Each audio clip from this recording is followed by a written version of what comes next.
Welcome to TV Cartoon, your fun zone.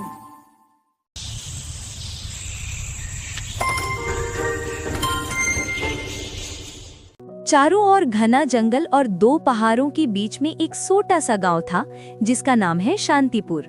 Shantipur गांव में रहने वाला हर लोग थे किसान। उन लोगों में से एक ईमानदार और सबसे गरीब किसान भी था जिसका नाम है लालू। लालू अपना पत्नी रमिका के साथ शहर से घर की ओर जा रहा है। घर जाने के बाद लालू अपना पत्नी रमिका को कहा, रमिका, तुम कोई चिंता नहीं करना, मैं पैसा का जुगाड़ कर लूंगा। लेकिन तुम पैसा कहाँ से लाओगे? इसके लिए तुम्हें चिंता करने की कोई जरूरत नहीं, किसी भी करके मैं जुगाड़ कर लूंगा।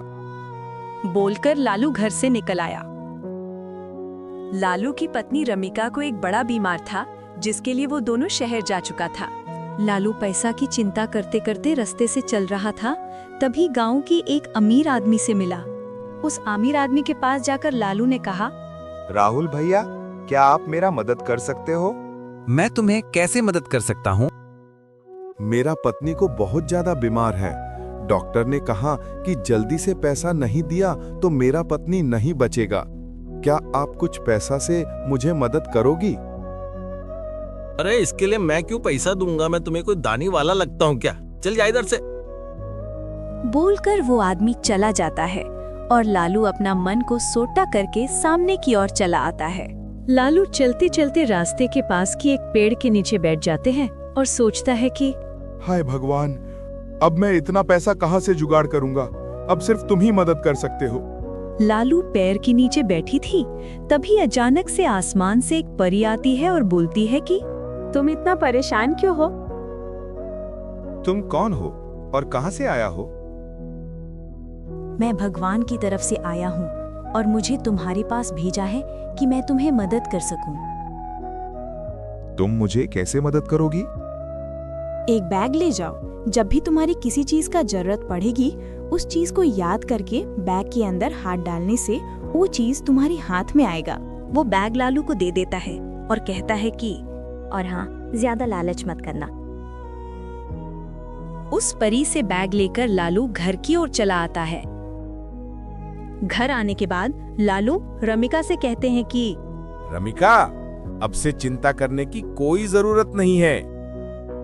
क्यों, क्या हुआ? और ये तुम्हारे हाथ में क्या है? यही तो मैं बोलना चाहती हूँ, सुनो।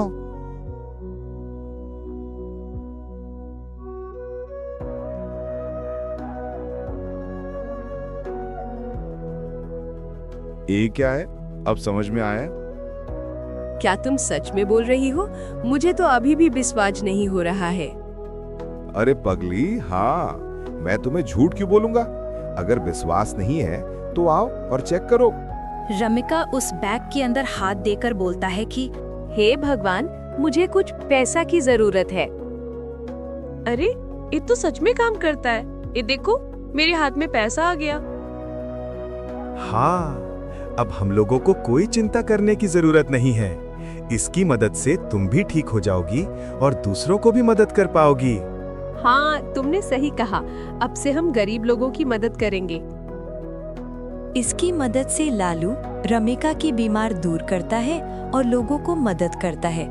ऐसे करके लालू और रमिका की जीवन अच्छा से चल रहा था। लेकिन दूसरी तरह गांव की लोग बोल रही थी, क्या तुम लोगों ने नहीं सुना कि आजकल लालू आमिर बन चुका है? अगर कोई भी उसके पास मदद मांगने के लिए जाता है तो वो सबका मदद करता है। हाँ, मैंने भी सुना है, लेकिन वो इतना पैसा कहाँ से लाता है? मुझे तो लगता है वो चोरी करता है। अरे नहीं, वो कुछ तो करता है, नहीं तो उसके पास इतना पैसा कहां से आता है? अब हमें पता करना होगा कि वो किसके सहारे ये सब कर रहा है। कुछ दिन बाद शाम को लालू और रमिका सो रही थी, तभी गांव की एक लोग घर में घुस आया और इधर उधर देखने लगा। देखा कि खिड़की के ऊपर एक अजीब सा बैग पड़ा हुआ है। उस बैग के पास गया और वो बैग लेकर चला आया। बैग चोरी करके जब घर आता है तब देखता है कि उसका गाय बकरी जो भी था सब कुछ मर चुका है और उसके हाथ से वो बैग भी गायब हो जाता है। और गायब होने पर वो समझ चुका था कि ये बैग सिर्फ भले और ईमानदार आदमी के पास ही रहता है। इससे हमें ये सीख मिलता है कि ज्यादा लालच करना अच्छी बात नहीं है।